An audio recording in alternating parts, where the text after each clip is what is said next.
নমস্কার, আসসালামু আলাইকুম। আনকাট আনটোল্ডের আজকের পর্বে আমি আপনাদের বন্ধু অ্যাডভোকেট আসিফ রেজা আনসারি।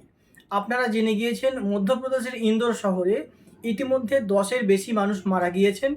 একই সঙ্গে ২,৫০০ মানুষ চিকিৎসাধীন। তারা নানা রকম উপসর্গ নিয়ে হাসপাতালে ভর্তি। চিকিৎসকরা জানাচ্ছেন যে মৃতদের শরীরের বিভিন্ন নমুনা পরীক্ষা করে জানা গিয়েছে তারা যে জল পান করেছিলেন সেই জলে প্রচুর ব্যাকটেরিয়া রয়েছে। শুধু ব্যাকটেরিয়া না, যে ড্রেনের জল বা মলমূত্র রয়েছে এটি প্রমাণ পাওয়া গিয়েছে।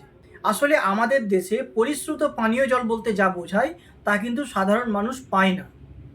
আমাদের দেশে এখনও শহর কিংবা গ্রামে আর্সেনিক মুক্ত, আয়রন মুক্ত এবং পরিশ্রুত জল যা পান করলে মানুষের কোনো অসুখ বিসুখ হবে না, তা সমস্ত মানুষ পাচ্ছে না।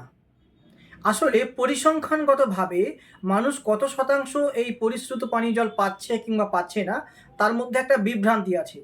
যেই গ্রামে পানীয় জলের নলের লাইন তৈরি হয়ে গিয়েছে সেখানে সরকারের তরফ থেকে ঘোষণা করা হয় যে এখানে পরিশ্রুত পানীয় জল যায়, কিন্তু প্রত্যেকটা মানুষ সেই জল পাচ্ছেন কিনা বা সেই জল পানযোগ্য কিনা বা নির্দিষ্ট সময় পর পর সেই জল পরীক্ষা হয় কিনা তা নিয়ে একটা বিভ্রান্তি এবং সন্দেহ থেকেই যায়।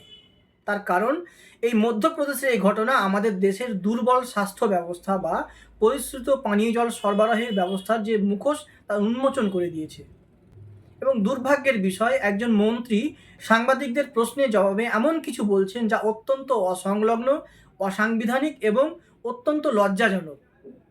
बहुत सारे लोगों को अभी तक जो रिफंड की बात कही गई थी वो भी नहीं मिला कैलाश जी, और पीने के पानी की ठीक से व्यवस्था नहीं छोड़ो है। यार, तुम फोकट प्रश्न मत पूछो नहीं यार। फोकट नहीं, ये तो मैं तो वहाँ होकर आया हूँ। क्या क्या क्या घंटा हो गया है, तुम बात कैलाश जी बात ठीक से कीजिए, नहीं, बस नहीं आप- शब्दों का चयन ठीक रखिए। कैलाश जी आप ढंग से बात नहीं कर रहे हैं। বিশ্ব স্বাস্থ্য সংস্থা বা হু এবং অন্যান্য বিভিন্ন সংস্থা, ইউনিসেফ থেকে শুরু করে যারা আছেন, তাদের একটি পরিসংখ্যান বলছে আমাদের দেশে বিভিন্ন জলবাহিত রোগে প্রায় ৩৭ মিলিয়ন মানুষ অসুস্থ হন এক বছরে, এবং দৈনিক হিসেব করলে প্রায় ১,০৩,০০০ মানুষ দিনে জলবাহিত রোগের শিকার হন।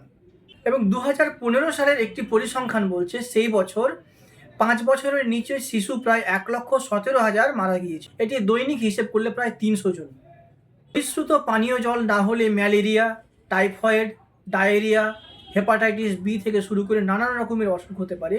এবং আমাদের দেশ সাধারণ মানুষ তার বছরে যে টাকাটা খাওয়ার জন্য খরচ করেন, যে টাকাটা রান্নার জন্য খরচ করেন, যে টাকাটা চলাফেরার জন্য খরচ করেন কিংবা শিক্ষার জন্য খরচ করেন, তার একটা বড় অংশ স্বাস্থ্য খাতে ব্যয় হয়।